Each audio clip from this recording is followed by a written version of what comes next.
This Thanksgiving Day NFL Propcast edition of the Propcast on the Sports Gambling Podcast Network is brought to you by Bet365. Bet365 is offering new users a $1,000 risk-free bet. Sign up today at sportsgamblingpodcast.com/bet365. And we're also brought to you by Hall of Fame Bets, the sports betting research platform for parlays, player props, and game lines. Download the Hall of Fame Bets app or visit hofbets.com and use promo code SGPN to get 50% off of your first month and start making smarter bets today. Welcome, everyone, to the Propcast, part of the Sports Gambling Podcast Network. It is Tuesday, November the 21st, just 2 short days away from Turkey Day, Thanksgiving Day, and Thanksgiving Day usually means we get not only our bellies full, but we also got football all day long at the professional level. 3 games for us to pick from this Thursday on the schedule. Usually we're breaking down 1 game at a time, but hey, we got 3 pretty solid games on the schedule for the Turkey Day NFL schedule. But joining me here to help me break it all down, you guys know him as the king of the motorsports world, fresh off of the F1 in Vegas. It's Rod Villagomez. Rod, what's going on, brother? How you doing? That Vegas race was a lot of fun. I had a lot of fun watching. There's a lot of action, even though the same guy won as they always do. There was still action up and down. I know that my friends in Las Vegas will be happy to see that race go by the wayside. But today, I'm heartbroken. As if there was a reason why I hated the Eagles already.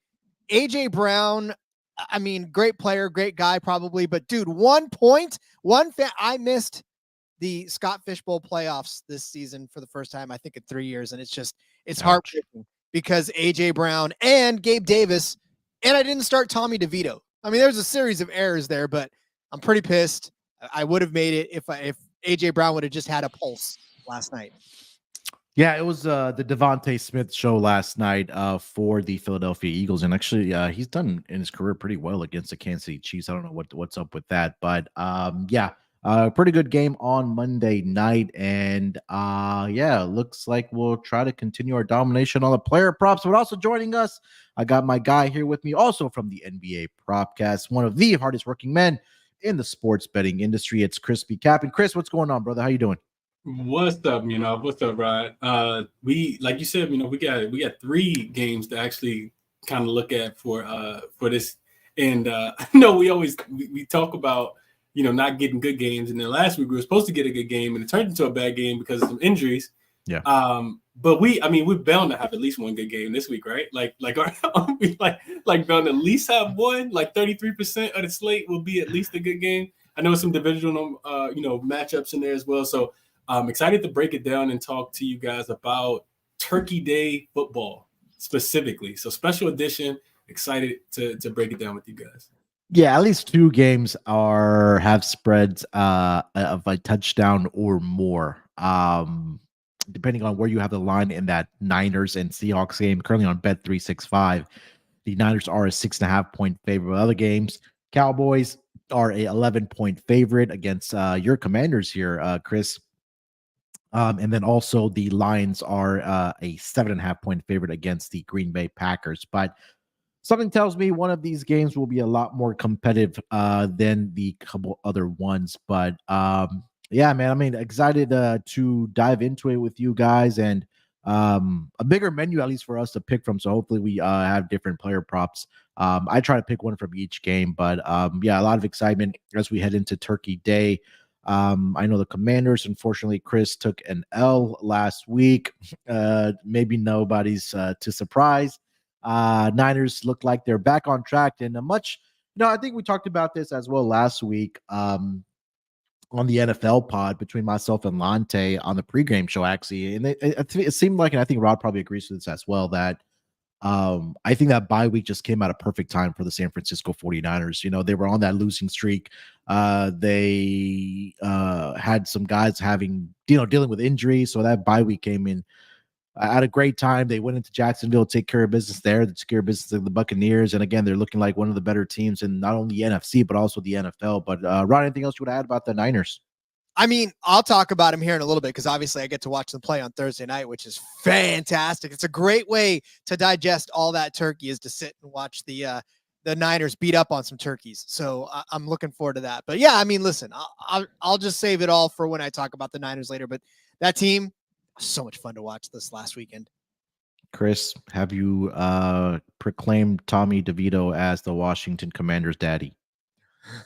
Absolutely. I mean, whoever the Washington Commanders play against is typically their dads, especially when they're laying points, man. We're always worried. I know we talked about that the last time I think it was the Bears and they got mollywopped, and then now it's the Giants. So you see the Commanders laying points, and you really want to make a fortune. You just take your mortgage and you put it on the spread. No, don't do that. Definitely don't do that. But do not lay points with the Washington Commanders, because they typically gonna lose the game outright no matter how many points they're laying. Just something to kind of keep in the back of your mind. So yeah, I mean they're playing to the expectations that I had them at, which is why I'm not ever too blue when they come up a little short. And Ron Rivera is probably on his way out, and they shipped away the defensive guys, Chase Young and Montez Sweat early in the season, to they could try to get something back. Yeah, right. He actually looks really good in burgundy and gold, which is what we were wearing as well, talking about Chase Young over there in San Francisco. And pretty sure he's a much happier man, much better weather. Yeah, I'm not jealous at all. Just, it is what it is, I don't know about you over there in San Francisco as a Niners fan there, Rod, but we've already started printing the Super Bowl banners here down in Houston. I don't know. We're ready to go to the Super Bowl after what's transpired down here in Houston. But Texans looking good as well. But I think at least out of the last couple of weeks, I think they've been a little bit fortunate, but we'll save that conversation for another day. Like we mentioned, full day of NFL on Turkey Day. Gentlemen, let's just dive right into our player props here. Rod, lead us off. Player prop number one. All right, well, we're going to go straight to that 49ers Seahawks game, and we're going to go straight to the man who last on the picks list, but first in our hearts, Brock Purdy. I'm going to take his passing touchdowns over 1.5. I know this is juiced at -120. It is not a sexy number, but this is Brock Purdy. He's back. Like, Brock Purdy is back 100%. The dude had a perfect passer rating. I don't know if you heard that. I don't know if anybody said that to you, but I do know that it was all over everybody's broadcast. That's not everybody's just been talking about Brock Purdy's perfect day last week against Tampa Bay, right? 21 of 25. Dude only threw 4 incompletions all day long. He threw one more incompletion rather than he did touchdown passes only. That's how incredible of a day that was for Purdy. So 3 touchdown passes in his last couple of games. Obviously, in that 3-game losing stretch, right, he only had 1 touchdown pass a game in that stretch. So it's tough for the Niners to win when Brock's not throwing touchdown passes. But he had 4 just before that losing streak, and a couple of games where he had 2 or more as well. So, I mean, Brock Purdy, remember last season, all he did was just throw 2 touchdowns. That you could count on Brock Purdy to throw 2 touchdowns every single game. That was their MO. That was it. It was like Brock Purdy, the Niners are going to win. Brock Purdy's going to throw 2 touchdowns in the process. I think we're kind of back there. Although now it may be that Brock Purdy's throwing 3 touchdown passes per win. I'll take that any day of the week. Only problem is Seahawks kind of tough against opposing quarterbacks, right? Matthew Stafford only threw for 1 against them. Although Sam Howell threw for 3, that was pretty fun. But Lamar only threw for 1. PJ Walker only threw for 1.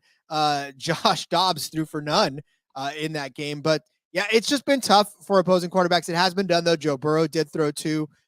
You actually even had Andy Dalton throw 2 against them, and Jared Goff throwing 3. I think Brock can still throw 2. There's too many weapons on that team. I know it's like I said at minus 120, but give me Brock Purdy over 1.5 touchdowns against the Sea Chickens. Yeah, I mean, like I mentioned, coming back from or off of the bye week here, what's 3 touchdowns each in both of those games for Brock Purdy. For the 49ers, he had 3 against the Buccaneers last week and 3 against the Jacksonville Jaguars. And yeah, for me, it just kind of goes back to, like I mentioned, the guys are healthy, right? And I know when you have Christian McCaffrey, George Kittle has looked really good as well. Deebo Samuel did his part as well. Brandon Ayuk had a monster game last week against the Tampa Bay Buccaneers. So I know the Seahawks, traditionally, we've seen their defense be pretty good, but I think they've taken a step back definitely over the past couple of years, have the Seahawks. So do expect Brock Purdy to find his guys for at least 2 touchdown passes in this game here. So I'm not going to argue against this one here. Chris, any thoughts on Brock Purdy? Go ahead, Rod. I see you waving your wand. Yeah. I was like, I will add once that the Brock has faced these Seahawks both twice in his career. 3 touchdowns in the playoff game, 2 touchdowns in the regular season game. So he's done it before. I think he can do it again. Great point. Yeah, the only thing I'll add is I think it's juice for a reason. Like you said, Rob, minus 120. You said the best odds, but he's done it back-to-back weeks since the bye. And what Munaf mentioned, they're healthy now. And I know it was some discord going back and forth early in the season was, did the San Francisco 49ers kind of hit their stride too early, right? Because remember, they started the season off flying. They were beating everybody by double digits. And then they had they had a few setbacks. Now I think they just kind of hit the ground running all over again. So yeah, I'm probably gonna be telling you on this one because I do think it's juice for a reason, and I like Purdy to throw 2 touchdowns in this game as well. All right, before we get over to Chris's first player prop, let me tell everyone about Bet365. We're brought to you by Bet365. Bet365 is the world's favorite sportsbook, trusted by over 88 million players worldwide. Props, sides, totals, live betting. Bet365 has you covered. And if you like Boost, you're going to love Bet365, like a 30% profit boost on your NFL same-game parlay. Plus, they even have an early payout offer if your team goes up by 17 points. Sign up today and choose from 2 bonus offers, either a $1,000 no-sweat bet or bet $5 and get $150 in bonus bets. Just head to sportsgamblingpodcast.com/bet365. Again, that's sportsgamblingpodcast.com/bet365, or use the sign-up link in our show bio. If you have a problem gambling, call 1-800-GAMBLER and hang on till the end of the episode when we give our best bets, courtesy of Bet365. Hopefully, put some more money in your pockets. All right, Chris, take us over to player prop number 1, my friend. What do you got?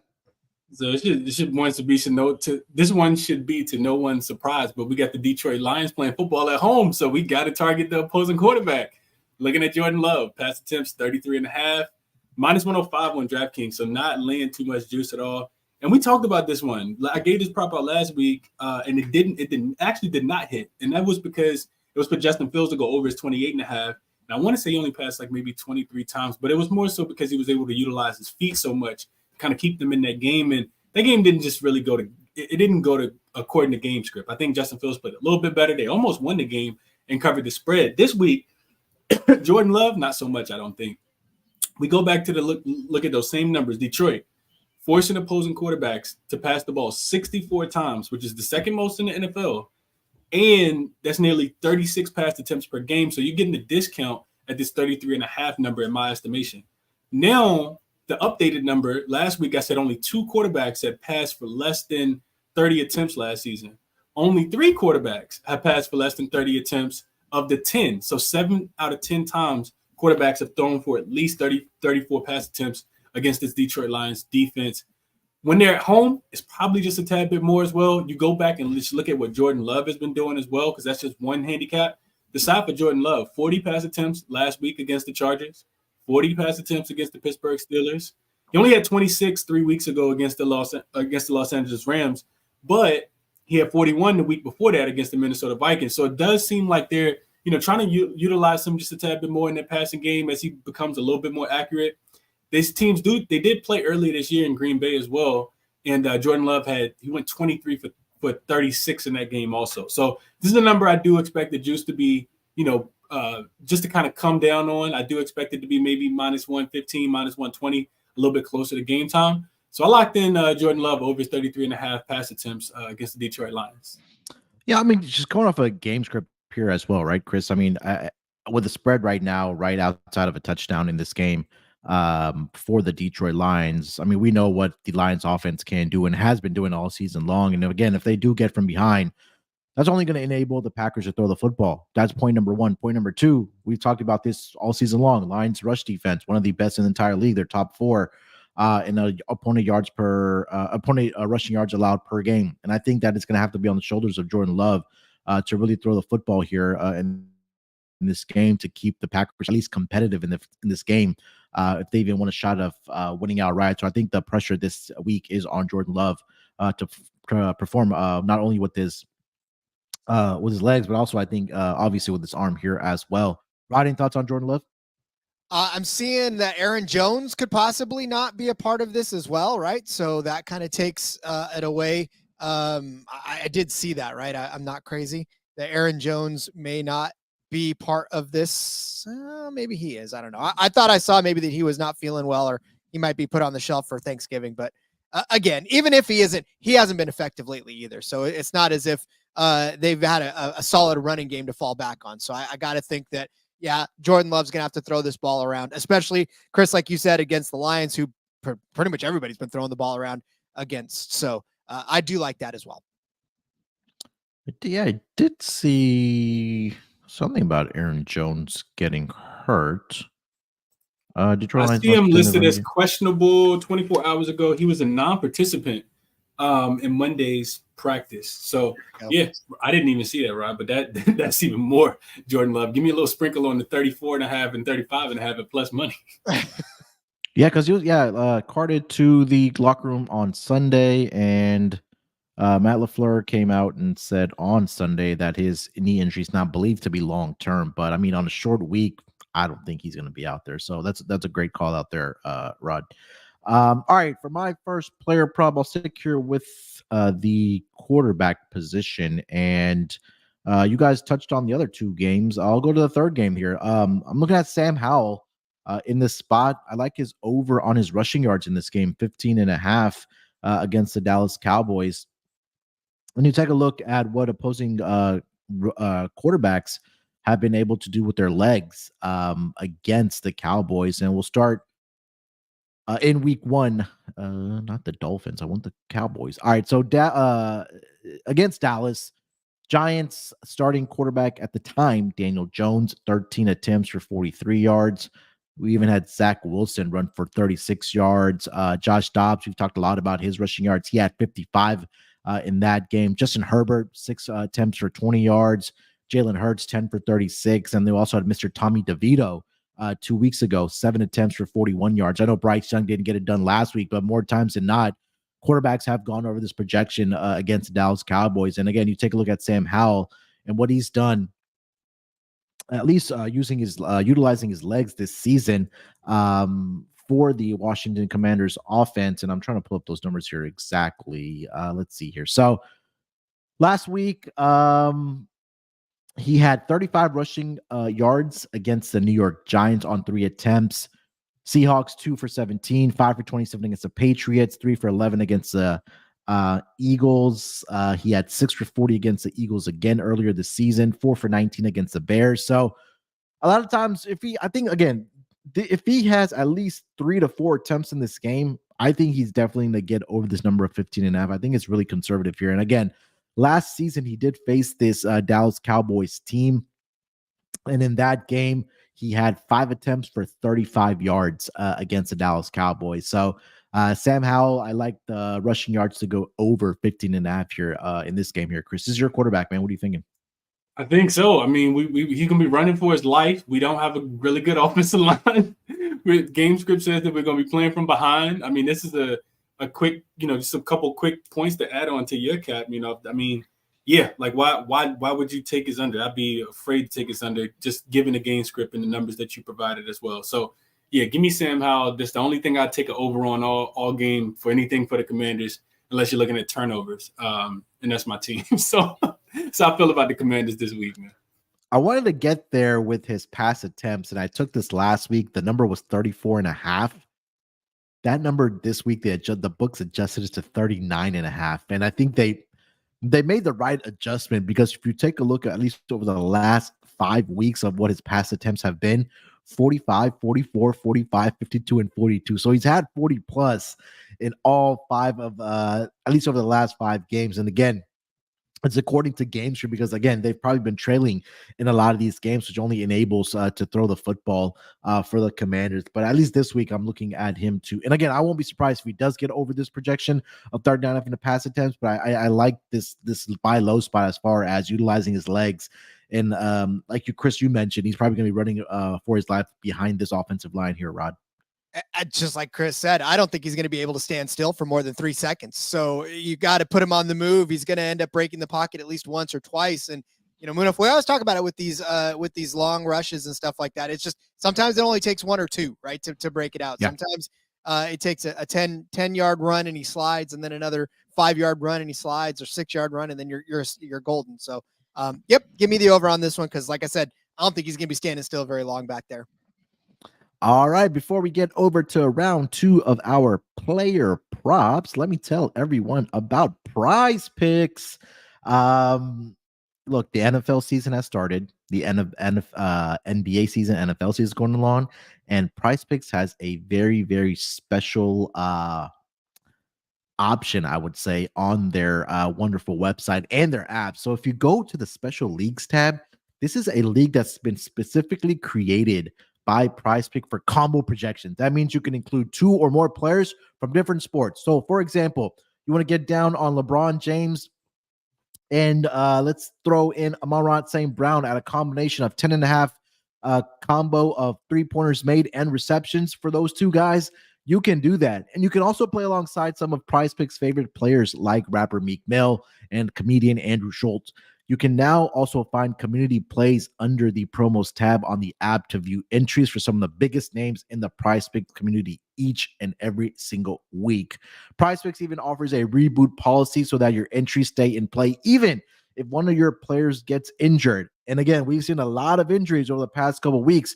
Case in point, last Thursday Night Football. If you had Joe Burrow and one of your entries with PrizePicks, if you had Mark Andrews, those guys got injured in the first half, didn't return in the second half. Well, if you play those 2 guys, you got rebooted, meaning those players got rebooted. PrizePicks is the only daily fantasy sports platform with an injury insurance policy. So make sure you check out PrizePicks. Go to prizepicks.com /SGPN and make sure you use that promo code SGPN for your first deposit match up to $100. Again, that's prizepicks.com /SGPN. But make sure you use that promo code SGPN. Hang tight. At the end of the episode, myself, Rod, and Chris, we're going to put together a PrizePicks entry for the Thanksgiving Day games, and hopefully we can put some more money in your pockets. PrizePicks, daily fantasy sports made easy. And we're also brought to you by Hall of Fame Bets. Win bigger by betting smarter with this NFL season with Hall of Fame Bets, the sports betting analytics platform for parlays, player props, and game lines. Research every NFL, NBA, MLB, and soccer bet with historical stats and data. Enter any parlay idea to Hall of Fame Bets revolutionary parlay optimizer tool to get hit rates broken down by leg, as well as an expected probability for the entire parlay. Sort all players by hit rate for any bet to learn which players are hot and which picks have value. Stop betting in the dark and join over 30,000 users researching with Hall of Fame Bets to craft more intelligent, data-driven parlays. Download the Hall of Fame Bets app or visit HOFBets.com and use promo code SGPN to get 50% off your first month today. Start researching, start winning with Hall of Fame Bets. All right, gentlemen, let's get into round 2 of our player props here. Rod, lead us off. Yes, sir. I'm going to go with the Lions. We are going to go with Jahmyr Gibbs, and Bet365 has a milestone of him for 50 or more rushing yards. His over-under is set at 45.5. So, and that's juiced, right? So why not take this extra 4.5 yards and just say he's going to get 50 yards? Because if he gets 45, if he gets 46, you'll be pissed because you should have taken the over on his 45.5.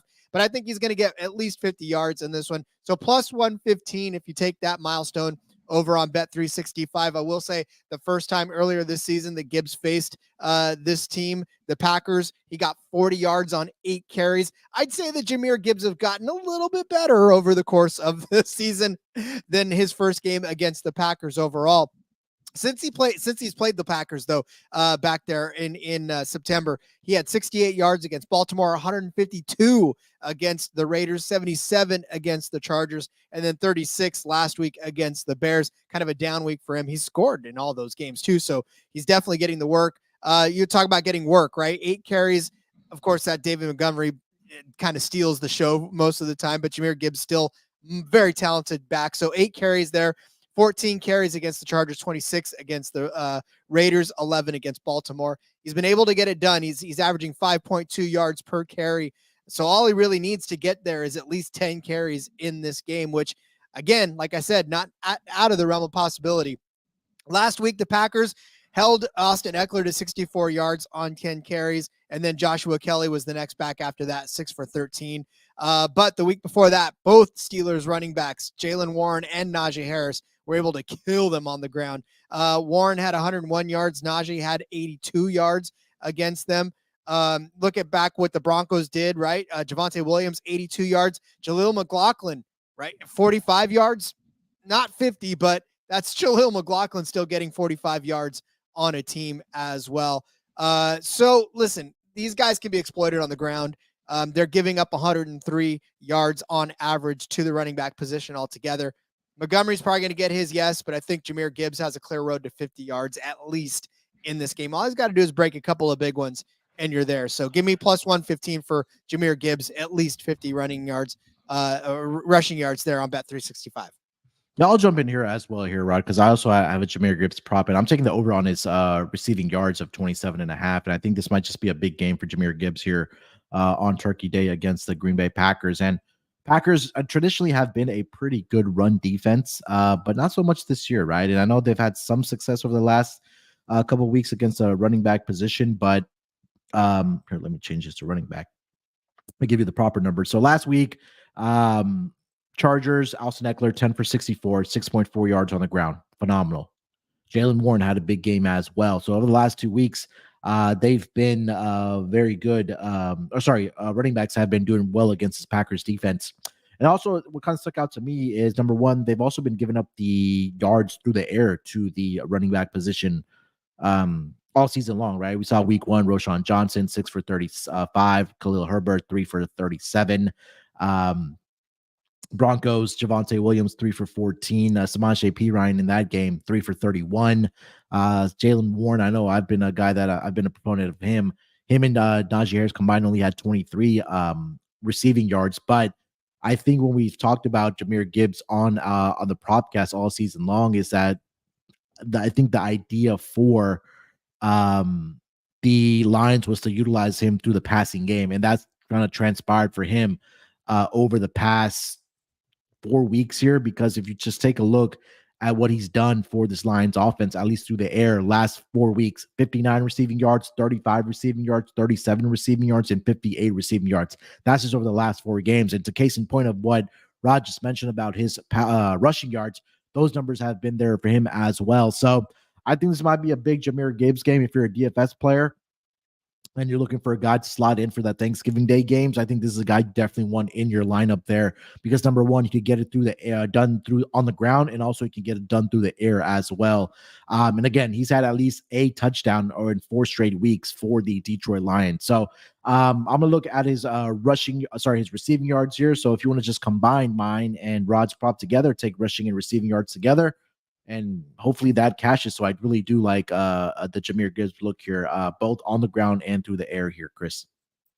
Yeah, to me, it's just the Packers defense. Like, they've really not been, like you said, as formidable as they typically are. And that's really hurt them a lot. And Jahmyr Gibbs is kind of coming into his own. I know I was high on him. I remember doing the first game of the season with you guys when they were in Kansas City. When they were playing Kansas City. Yeah, they were playing Kansas City, and I was on his over receptions. They just didn't utilize him as much. Just kind of, but they've kind of, given him the keys to this offense and allowed him to, kind of just flourish. And we knew the talent was there. He just needed the opportunity. And now that he's getting that, it's a perfect matchup. He was actually on my short list when you were going to ask for honorable mentions, if I was going to combine the props that you guys like. So I do like Jahmyr Gibbs a lot, rushing plus receiving yards. I think it's a big game for him. And if you take the combination, then, one of those go over, the other one could actually go under, because it's going to be a big game for him. I expect him to have the ball in his hands a lot in this one. So love it. Love both of you guys. Props here.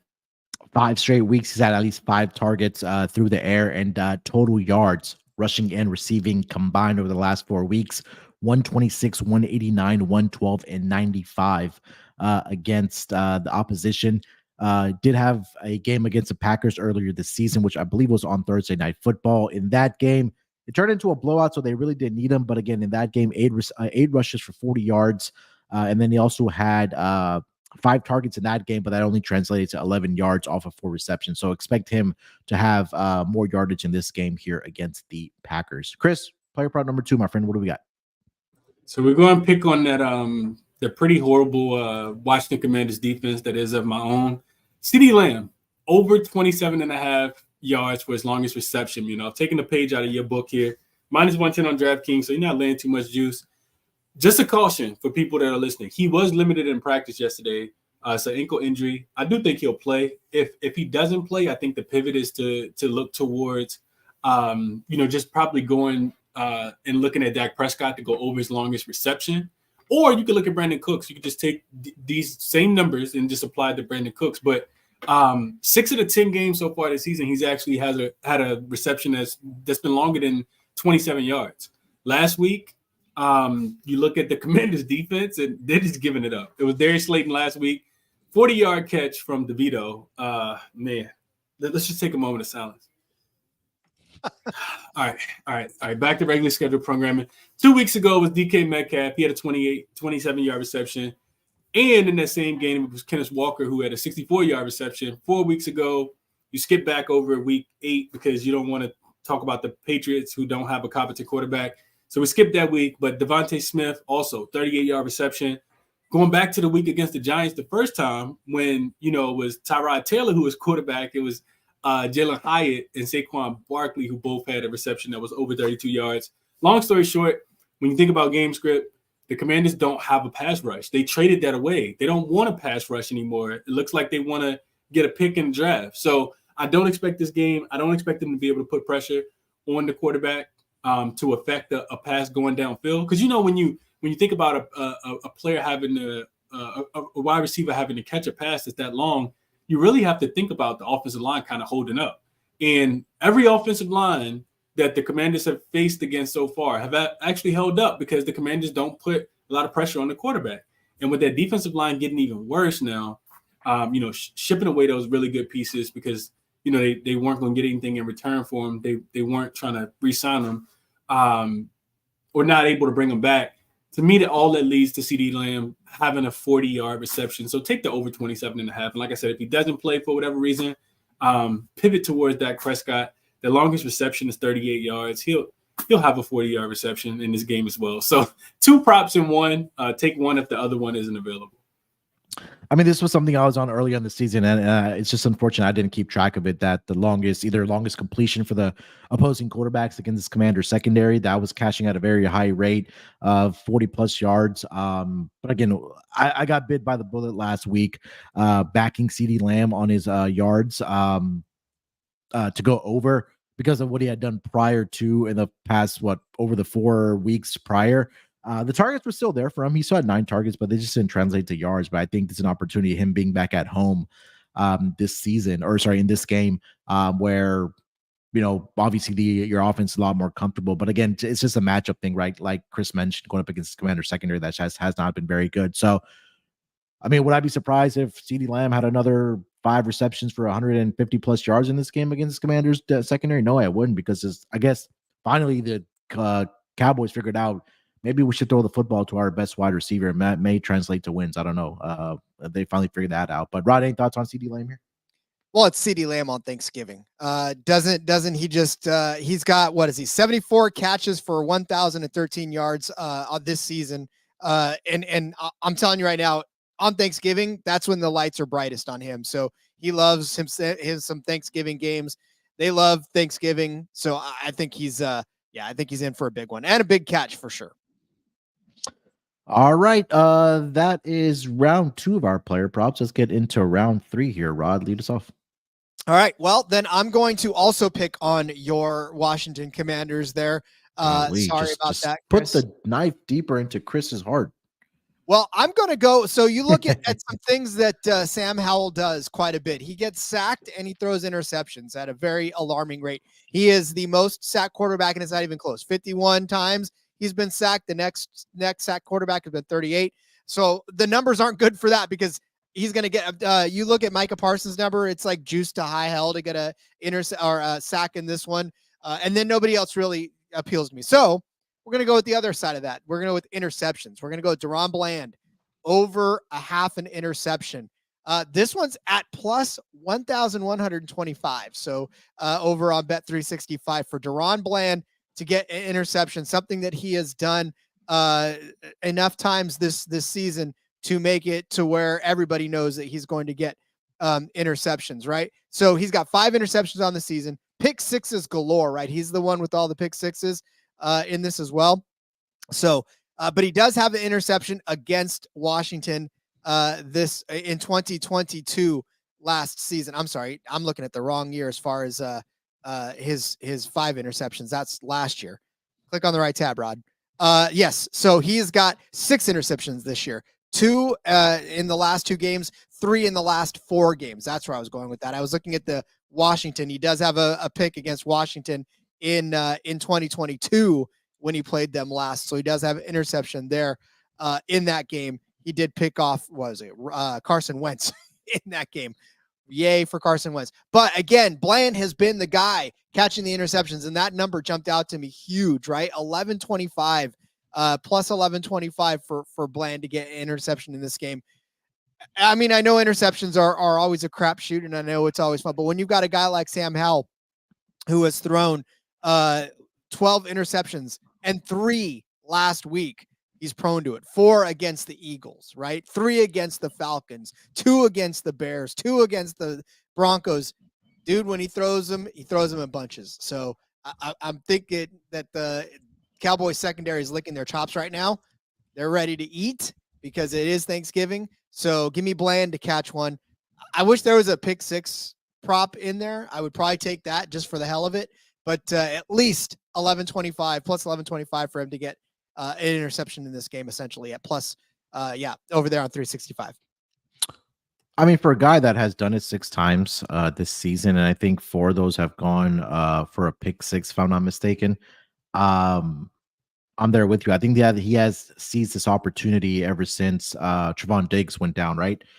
For the Cowboys secondary. And again, guys have to step up. And it also goes back to what we talked about earlier with Sam Howell. It's the amount of times he's thrown the football, at least over the last 5 weeks, where it's been 40 plus times.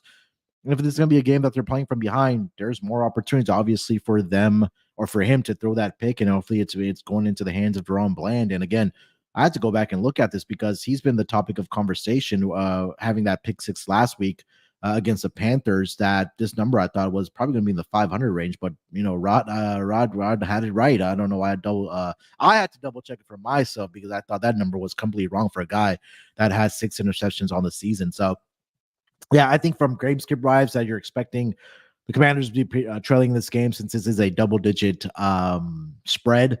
And also, like I mentioned, the number of times that Sam Howell has been throwing the football, 40 plus times, at least at minimum over the last 5 weeks. So throw. Obviously, more opportunities for interceptions for hopefully DaRon Bland in this game here. Chris, any thoughts? Yeah, I go back to the way Rod kind of opened this player prop up. It's just that we can't protect them. Like it's so much pass rush that it doesn't matter who your quarterback is. They're going to be more likely to throw interceptions if you're not able to protect them. And the Commanders and Ron Rivera in this offense is very much like your great-great-grandmother. She's very traditional in the sense that, things are going to always kind of flow in, a way that you kind of expect them to go. There won't be anything that's outlandish or, challenging, nothing that'll make you scratch your head. So the Commanders typically run the ball on first down. Depending on how many yards they get, they're probably going to run the ball again on second down, and then they'll start passing the ball. And it's so predictable. It's so predictable. I think he's in line to have interception in this game, Rod. But also, if you want to go, sprinkle on that and sprinkle on another defensive back to get an interception, I think that's also in play because game script tells us that, Commanders will be playing from behind. Dallas offenses look really, really good. So I don't expect them to have any struggles against this Commanders defense at all, which only makes the Commanders playing from behind even more likely. So like it, right? Chris, take us over to player prop number 3, man. What do we got? So let's go back to the 49ers game. And I know that we've been talking, singing the praises of Brock Purdy, but I like CMC in this game as well. I like his rushing plus receiving yards at over 112.5. Not a lot of juice there at minus 110 on DraftKings. You're not going to really find a lot of running backs who have played extremely well from the rushing and receiving aspect against this Seattle defense.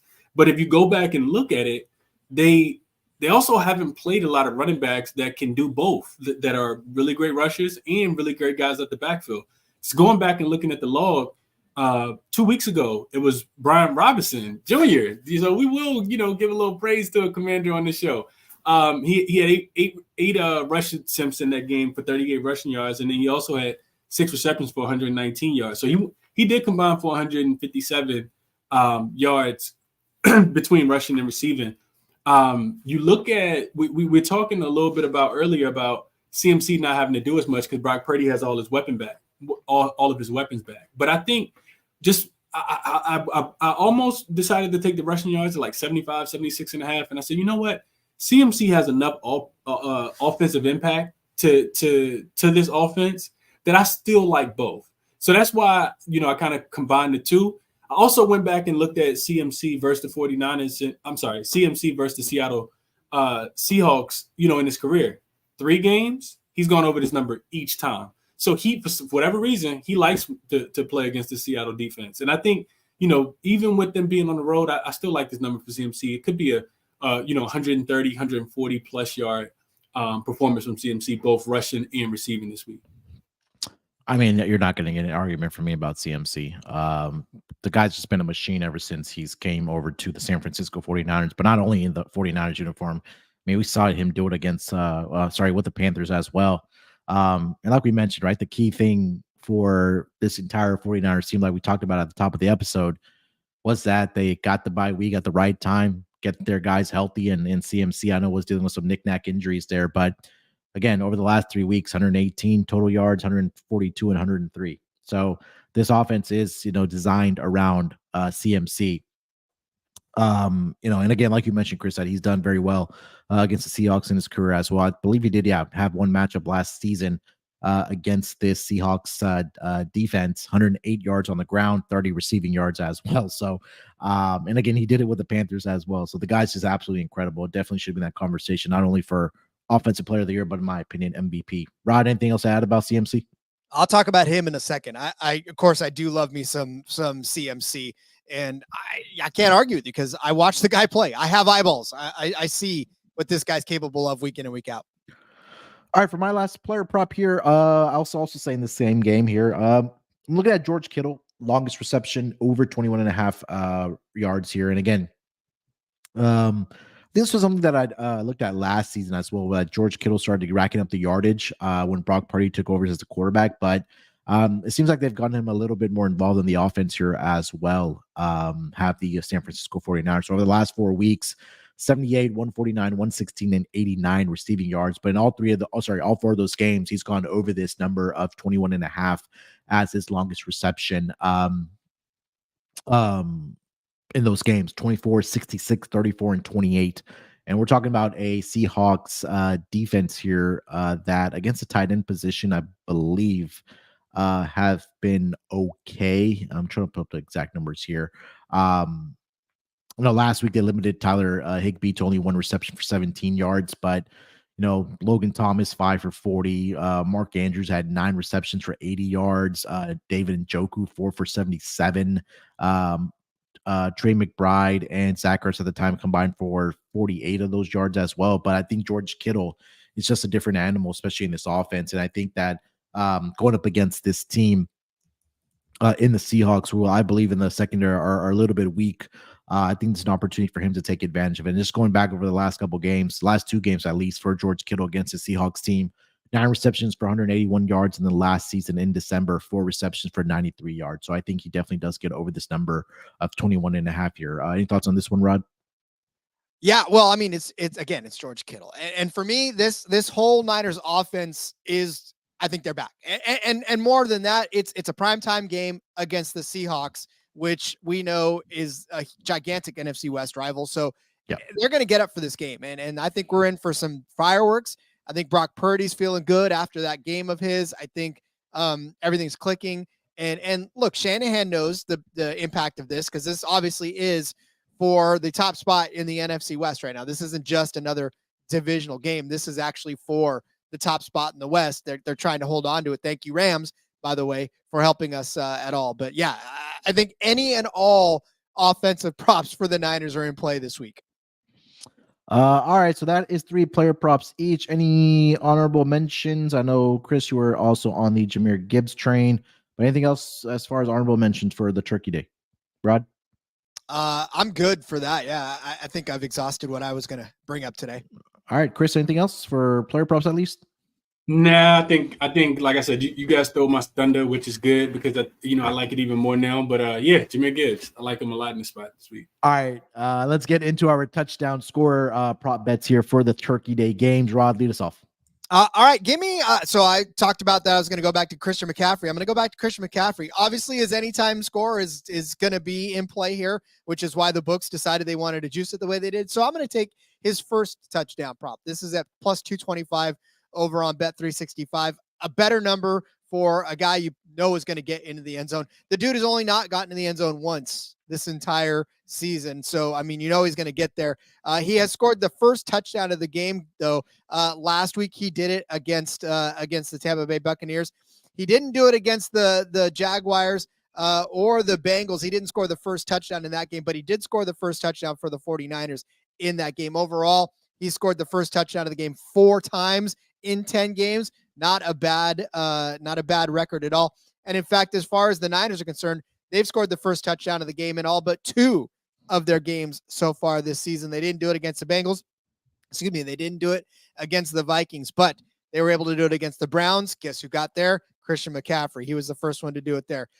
Kittle was the first to score against the Cowboys, but it was McCaffrey who scored first against the Bengals. And then Ronnie Bell scored against the Giants first, which was a crazy one. But Christian McCaffrey right after that as well. McCaffrey did it against the Rams. And so I'm telling you right now, Christian McCaffrey is the guy that they love to give the ball to anywhere within the inside the 20 yards or just anywhere at all. So it doesn't matter for Christian McCaffrey. He can break it from anywhere. And like I said, when the Niners score first, not more often than not, but a very, very good number of the times it's been Christian McCaffrey that has been able to do it. So give me McCaffrey first TD that are plus 225. Yeah, I love it. I mean, I'm not going to argue against McCaffrey. This might be a game where he's going to get into the end zone, maybe even twice. And that number, even is at plus 225 for what I'm seeing. So, for any time, I like Kittle. I like Ayuk. They're both at plus 155. Kittle, 2 straight. Both of these guys actually have scored in 2 straight weeks, coming off of the bye for the 49ers. And then I'll make this quick as well for the Detroit Lions. Jahmyr Gibbs at minus 125. I'll throw him for a first touchdown at plus 550. And then, you know what? We talked a lot about if there's a pick six in the realm of possibility for the Dallas Cowboys here for their defense to score a touchdown. That's at plus 380. So don't hate that either. So hopefully it is Deron Bland that gets another pick six here this week against the Commanders, or at least they get a defensive touchdown. We'll love to see the Commanders beat the Cowboys because who doesn't want to see that on Turkey Day? But yeah, those are the ones that I do like. Chris, what do you got? Yeah, I like you guys throw some of my thunder. I like CMC. Like Rod mentioned, not gonna lay that juice with him because he's a touchdown scoring machine. They're probably gonna change the logo of a touchdown to him eventually. But going back to Detroit and Green Bay, I like Jahmyr Gibbs as well. I actually saw him at plus 107. On ESPN Bet that's now available. So plus 107 for Jahmyr Gibbs. If I can get him at plus money, I like him, of course, to get in the end zone. I think we all kind of high on him. Amon-Ra St. Brown, I gave him out last week. I think he continues to, see the targets from golf, and you can get him at plus 120. So I like that you can get him at plus 120. That's also on ESPN Bet. He scored last week. I just think that game script says that he's probably going to be able to get in the end zone along with Jahmyr Gibbs in this one. And then going to the Commanders and the Cowboys game, I like Jake Ferguson. Ferguson didn't score last week, but he has an increased target share. 10 targets 3 weeks ago, 7, 5, and I feel like he probably gets back on track. He didn't score last week, but 3 weeks in a row before last week, he actually saw a touchdown. So I like Ferguson to be able to get into the end zone against my Commanders as well. So those are the couple that I did like this week. All right, let's get into our best bets here, and then we'll put together our PrizePicks entry as well. Rod, leads off best bet. I'm going to go. Oh, where do I want to go with this one? I think I'm going to go with my initial one of Purdy. I'm going to take his passing touchdowns. I like this. Like I said, I know at -120, it's not sexy, but if it cashes, it doesn't matter, right? You only pay the juice if you lose. Thank you, Cody Zeeb. So yeah, give me Brock Purdy over 1.5 passing touchdowns at -120. Love it. All right, Chris, best bet. Best bet. We're going to stick with the quarterback position as well, right? Give me Jordan Love over his 33.5 pass attempts. Detroit will, as long as he doesn't get hurt, as long as he doesn't get benched, this prop, I think, has a really good chance of cashing. He already cashed it over in the first game, and that was actually at home. Now he's going on the road, hostile environment. We know Detroit loves, Eminem and Big Sean, all of the guys probably going to be there. It's going to be turned up for this game, as they always are for Thanksgiving games. So give me Jordan Love over his 33.5 pass attempts. Really wouldn't surprise me enough if I see him throw the ball 40 times in this game. Yeah, look, 5 straight weeks. Jordan Love has done it more times than not, like you mentioned, right?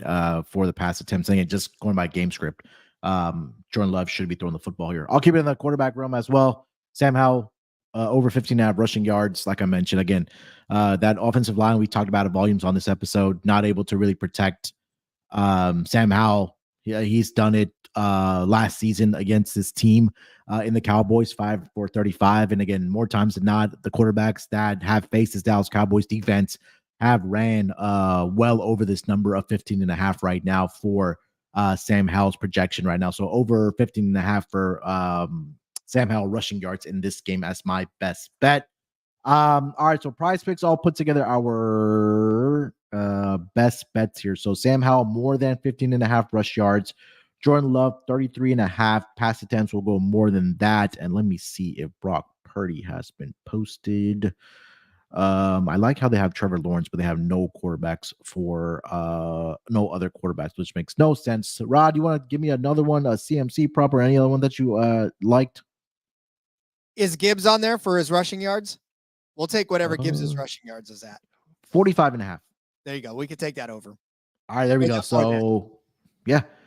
Sam Howell, more than 15.5 rushing yards. Jordan Love, more than 33.5 pass attempts. And Jahmyr Gibbs, more than 45.5 rushing yards against the Packers. That $100 entry will get you a power play of $500. That's a power play. All three will hit, and we'll have hopefully more money in your pockets for this Turkey Day as the games will wrap up. That's going to do it for this edition of the NFL Propcast for the Turkey Day games. Rod, anything else we want to mention, my friend, before we get out of here? Follow me on X at RJ Villagomez. There's a link in the bio if you want to find out what I'm up to. Still got some F1 going on, last race of the season for us in Abu Dhabi. And then we're talking NASCAR too later this week, just talking some odds and ends and getting everything set for the 2024 season. There we go. Chris, anything else? Nah, man. As always, enjoy the games. Enjoy Thanksgiving in general. It's time to be around family, eat some good food, not feel bad about it. Do some shopping on Black Friday and watch some football, man. So enjoy y'all. Bet responsibly as always. And let's get some cash, man. We always try and cash some tickets. Check me out on Twitter at CrispyCap 2 P's 2 N's. A lot of work going on. Always. No days off, as Munaf and Rod both know. So yeah, that's what I got, man. Best of luck to everybody. Yeah, 100%. Hopefully we find some more winners, like I mentioned, on this Propcast for the Turkey Day games. Recorded a little early, so there's more shelf life for you guys to get to the pod before the Turkey Day games happening in the NFL. Myself and Chris will be back tomorrow on Wednesday for the NBA Propcast. So look out for us then. And then we'll get the scheduling figured out for the Sunday games as well for the NFL Propcast. So look out for us then as well. Enjoy the games on Turkey Day, like Chris mentioned, like Rod mentioned. Enjoy Thanksgiving. around friends and family. Enjoy the games as well. Bet responsibly, and hopefully there is more money in your pockets at the end of the day with these prop bets that we did put out for you guys. All right, enjoy Thanksgiving. We'll talk to you guys later this week. Till then, good luck with your bets. Let's break these books off and let it ride.